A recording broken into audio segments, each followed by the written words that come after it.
अस्सलामुअलैकुम।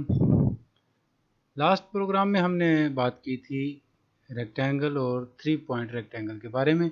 आज हम बात करेंगे एलिप्स और 3 पॉइंट एलिप्स टूल के बारे में। एलिप्स टूल सर्कल्स ड्रा करने के लिए होता है, यानी आपको दायरवी शक्ल बनानी है तो आप एलिप्स टूल का इस्तेमाल करेंगे। F7 के ज़रिए आप डायरेक्टली इसको एक्सेस कर सकते हैं या आप यहाँ पे क्लिक करके भी इसको एक्सेस कर सकते हैं।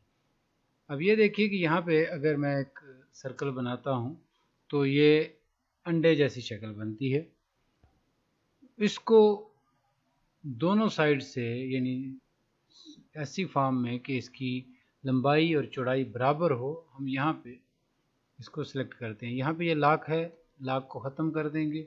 यहाँ पे अगर फर्ज करें 6 इंच चौड़ा और 6 इंच ऊंचा मैं सर्कल बनाता हूँ तो ये कुछ इस तरह नज़र आएगा कि ये दोनों तरफ से अब बराबर हो गया। एक तरीका तो ये है कि हम इसको बराबर कर सकते हैं। दूसरा तरीका ये है कि आप ड्रा करते हुए control plus click, left click करेंगे और साथ आप माउस को ड्रैग करेंगे कुछ इस तरह से। तो आप जितना भी सर्कल बनाएंगे वो ऑटोमेटिकली दोनों साइड से बराबर होगा, यानी उसकी ऊंचाई और चौड़ाई बराबर होगी। इसके लिए आप ये चीज़ यूज़ करेंगे, कंट्रोल प्लस लेफ़्ट क्लिक भी मैं यहाँ पे नोट कर देता हूँ। Left click, left mouse click और माउस ड्रैग, ये तीनों चीज़ें आप एक साथ करेंगे तो आपका जो रेशो है वो सेम रहेगी, 1:1 रेशो के साथ ही काम करेगा।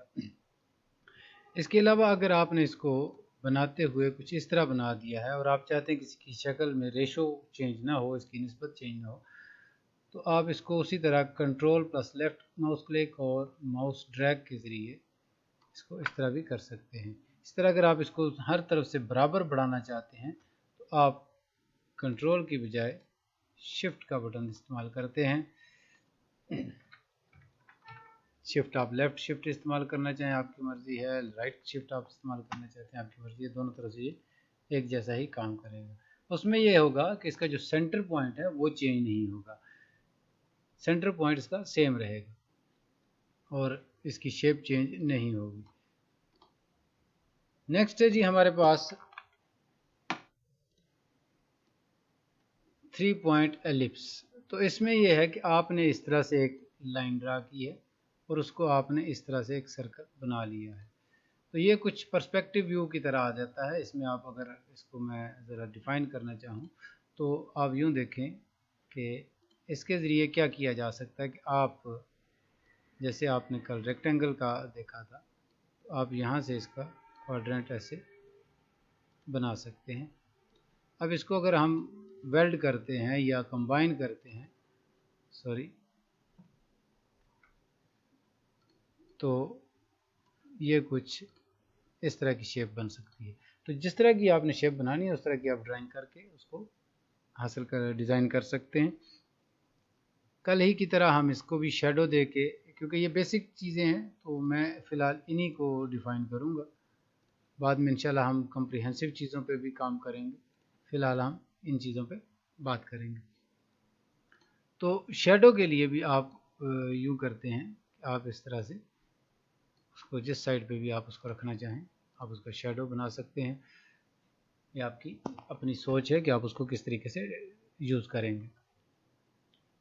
इसके साथ अगर हम देखें कुछ चीज़ें हमारे पास एडिट में हैं, तो एडिट में अगर हम देखते हैं तो इसमें हमारे पास सपोज़ कि हम इसको यहाँ रख देते हैं तो एक टूल है हमारे पास, कॉपी प्रॉपर्टीज़ फ्रॉम। तो हम यहाँ से इसकी fill, outline colour, outline pen को अगर इसको सिलेक्ट करते हैं तो ये दोनों सेम कलर में हो जाएंगे। नेक्स्ट हमारे पास है पॉलीगॉन टूल। पॉलीगॉन टूल आप सिर्फ वाई को प्रेस करते हैं लेकिन उस वक्त कोई चीज़ सेलेक्ट नहीं होनी चाहिए, तो वाई को सिलेक्ट करते ही आपका पॉलीगॉन टूल सेलेक्ट हो जाता है। इसमें भी आपके पास कई शेप्स हैं। बेसिक पॉलीगॉन टूल जो है ये कुछ इस तरह होगा, आपके पास 5 कोनों वाला एक डायमंड आ जाएगा। इसमें आप जो इसके आपके कॉर्नर्स हैं वो यहाँ से आप इसको बढ़ा सकते हैं पेन की विड्थ जो है जो नहीं, आप उसकी स्ट्रेंथ को यहाँ से बढ़ा सकते हैं और यहाँ पे आप उसके अगर आप कॉर्नर बढ़ाते हैं तो इस तरह से बढ़ते चले जाएंगे।